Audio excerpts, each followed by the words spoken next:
ಆಮೇಲೆ ಕೇಂದ್ರ ಸರ್ಕಾರದ ಕೆಲವೊಂದು ಕಾರ್ಯಕ್ರಮಗಳನ್ನು ನಮ್ಮ ಜೊತೆಯಲ್ಲಿ ಸಹಭಾಗಿತ್ವದಲ್ಲಿ ಮಾಡ್ತಾರೆ. ಅನುದಾನಗಳು ಕೊಡಬೇಕಲ್ಲ ನಮಗೆ, ಅದರಲ್ಲಿ ಮಾಡ್ತಾರೆ. ಈಗ ಫಸಲ್ ಬಿಮಾ ಯೋಜನೆ ಅಂತೇಳಿ 12 ಗಂಟೆ ರಾತ್ರಿನಲ್ಲಿ ಪ್ರಧಾನಮಂತ್ರಿಗಳು ಲಾಂಚ್ ಮಾಡಿದ್ರು. ನಾವೆಲ್ಲ ಸ್ವಾಗತ ಮಾಡಿದ್ವಿ. ರೈತರಿಗೆ ರೈತರ ಜಮೀನಿಗೆ ಇನ್ಶೂರೆನ್ಸ್ ಅನ್ನು ಕೊಡ್ತಕ್ಕಂಥ ಒಂದು ವಿನೂತನವಾಗಿರ್ತಕ್ಕಂಥ ಕಾರ್ಯಕ್ರಮವನ್ನು ಜಾರಿಗೆ ತಂದರು ಅಂತೇಳಿ ಆ ಕಾರ್ಯಕ್ರಮವನ್ನು ನಾವೆಲ್ಲ ಸ್ವಾಗತ ಮಾಡಿದ್ವು.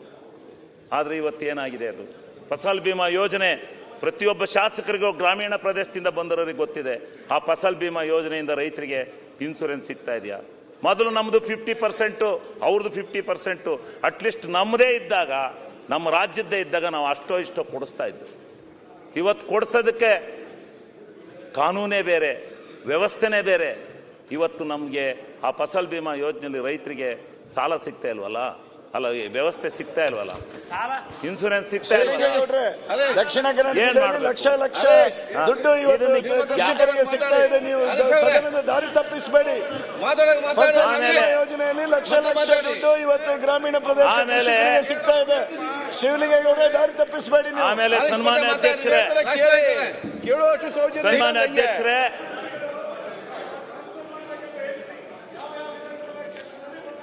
ಆಮೇಲೆ ಮನೆ ಕೊಡೋ ಕಾರ್ಯಕ್ರಮ ಒಂದನ್ನ ಪ್ರಧಾನಮಂತ್ರಿಗಳೇ ಅನೌನ್ಸ್ಮೆಂಟ್ ಮಾಡಿದ್ರು. ಪ್ರಧಾನಮಂತ್ರಿ ಆವಾಸ್ ಯೋಜನೆ PMGSY ಮನೆಗಳು ಅನೌನ್ಸ್ ಮಾಡಿ ಇವತ್ತಿನ ಆರ್ಥಿಕ ಪರಿಸ್ಥಿತಿನಲ್ಲಿ ಮನೆ ಕೊಟ್ಟು ಒಂದು ಮನೆಗೆ 72,000 ರೂಪಾಯಿ ಕೊಟ್ಟು, ಇವ್ರು 48,000 ನಮ್ಮ ರಾಜ್ಯದವ್ರು ಕೊಡಿ ಅಂದ್ರೆ 72,000 ರೂಪಾಯಿ 48, 1,20,000ಕ್ಕೆ ಮನೆ ಕಟ್ಟಕ್ಕಾಗತ್ತಾ? ಇದನ್ನ ಮನೆ ಕಟ್ಟಲಿಕ್ಕೆ ಸಾಧ್ಯನಾ ಬಡವ?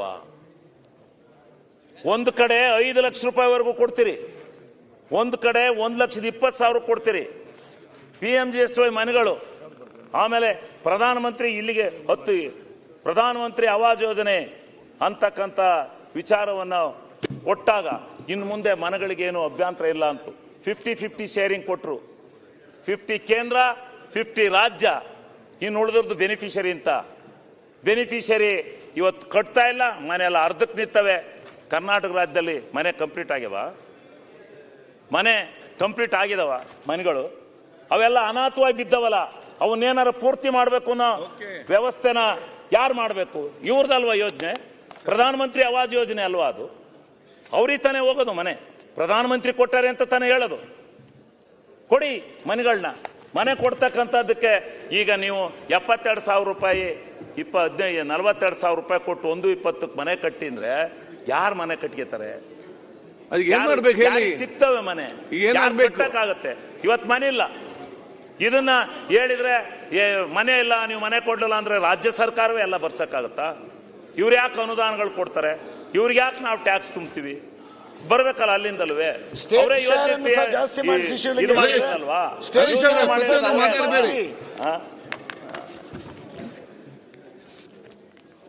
ಆಮೇಲೆ ಸನ್ಮಾನ್ಯ ಅಧ್ಯಕ್ಷರೇ, ಈಗ ಕೇಂದ್ರ ಸರ್ಕಾರದಿಂದ ರಾಷ್ಟ್ರೀಯ ಯೋಜನೆಗಳು, ಈ ನೀರಾವರಿ ದೊಡ್ಡ ದೊಡ್ಡ ಪ್ರಾಜೆಕ್ಟ್ಗಳನ್ನು ರಾಷ್ಟ್ರೀಯ ಯೋಜನೆಗಳ ಆಗಿ ಪರಿವರ್ತನೆ ಮಾಡಿ ಆ ರಾಷ್ಟ್ರೀಯ ಯೋಜನೆಗಳಿಗೋಸ್ಕರ ವಿಶೇಷ ಅನುದಾನವನ್ನು ಕೊಡ್ತಕ್ಕಂಥ ಒಂದು ವ್ಯವಸ್ಥೆನ ಕೇಂದ್ರ ಸರ್ಕಾರ ಮಾಡಿದೆ.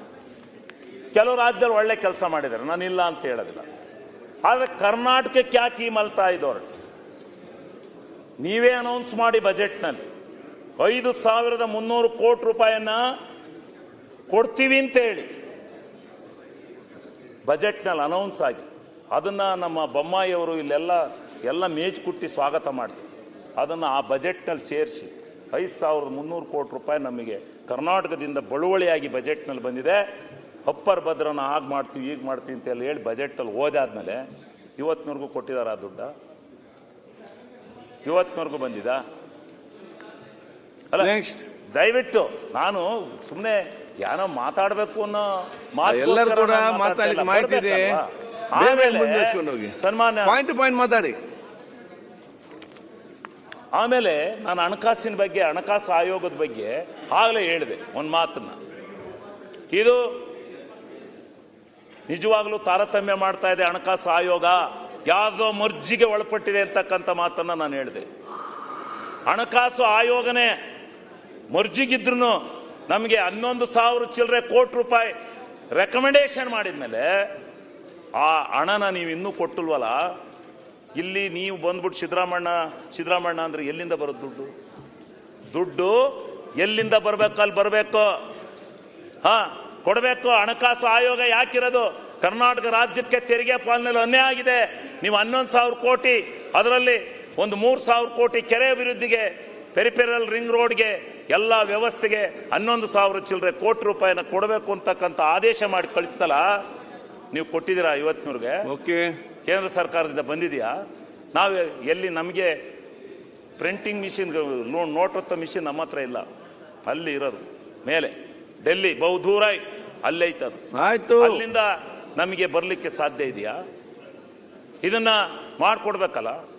ಯಾರು ಕೊಡೋರು? ಇದನ್ನ ಅರ್ಥ ಮಾಡ. ಇದನ್ನ ನಾವೇನು ಯಾರನ್ನು ದೂಷಣೆ ಮಾಡ್ಬೇಕಲ್ಲ. ನೀವೆಲ್ಲ ಹೋಗಿ ಅಲ್ಲಿ ಪ್ರಧಾನಮಂತ್ರಿಗಳ ಹತ್ರ ಮಾತಾಡಿ ತಗೊಂಬಂದ್ರೆ ನಮಗೂ ಒಳ್ಳೇದಾಗತ್ತೆ, ನಮ್ಮ ಕ್ಷೇತ್ರಕ್ಕೂ ಒಳ್ಳೇದಾಗತ್ತೆ, ನಮಗೂ ಒಳ್ಳೇದಾಗತ್ತೆ ಮಾಡಿ ಅಂತೇಳಿ ನಾನು ಈ ಸಂದರ್ಭದಲ್ಲಿ ಕೇಳ್ತೇನೆ.